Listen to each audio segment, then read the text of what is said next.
My name is Natalie Petersen. I live in Fort Collins, Colorado.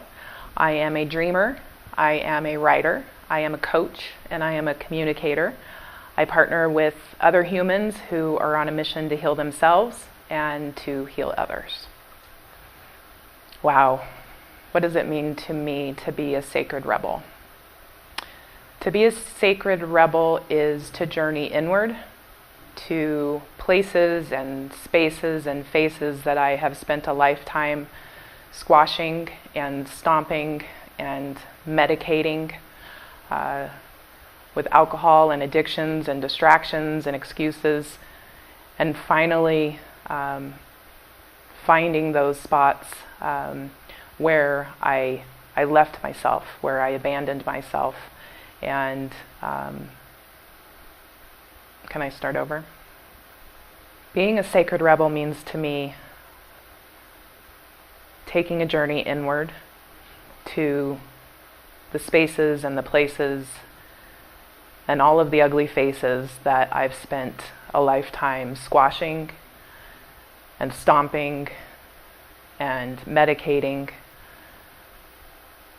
It's those spaces that are inappropriate, that are too much or too little for others, for the big world out there.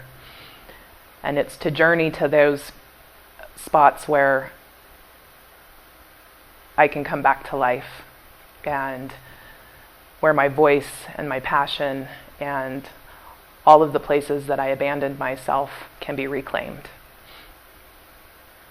A defining moment in my life where I decided that my rebel self was too much, or that I decided that it needed to wait to be heard. I was just a young woman. I had had my first kiss, and I wrote about it in my diary. And I came home one afternoon a couple of weeks after that first kiss, and I found on my bed my diary open, and my teddy bears and my stuffed animals were carefully placed around the diary, and it was staged, and in front of it there was a letter with my name on it, Natalie.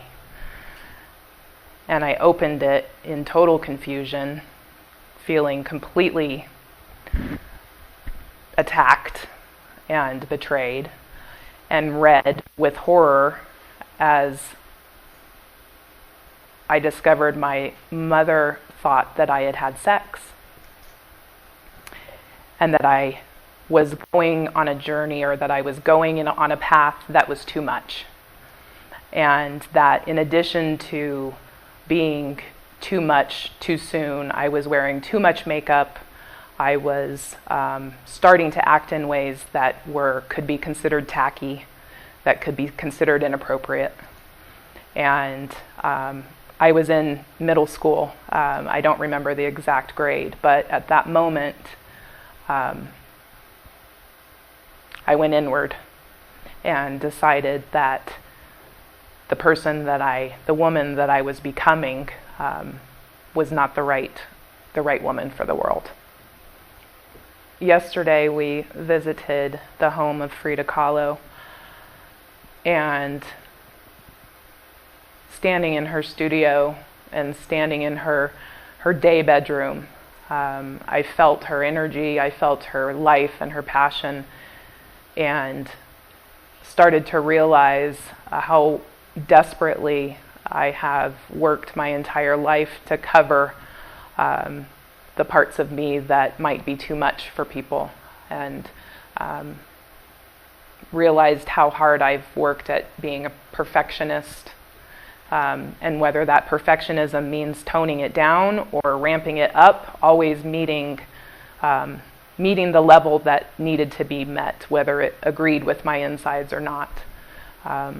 And to be in her presence, even though she's been gone for so long, was to really feel my own value and my own potential, and to be inspired to release my voice, no matter how it came out.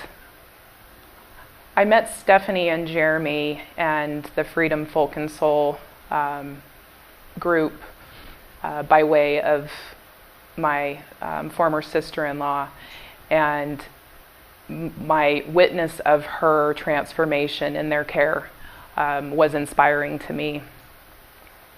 And I reached out in my own healing and in my own chaos, knew I needed what she had. And I took an initial leap of spending multiple years of trying to do it all on my own, which I've done all of my life.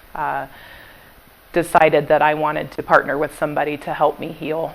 And Tina encouraged me to meet Stephanie and Jeremy, and I found myself in the online version of the Toltec medicine wheel, and within a couple of meetings knew that I needed to come to do the in-person, to be in full, to enmesh myself in the surroundings of the spirit here in Teo. And that was in November, and I considered it a bit of soul rehab. I checked myself in, I handed my phone and my keys at the door, and I went in on a mission to find myself and to start to take first steps towards really healing my heart and finding my spirit.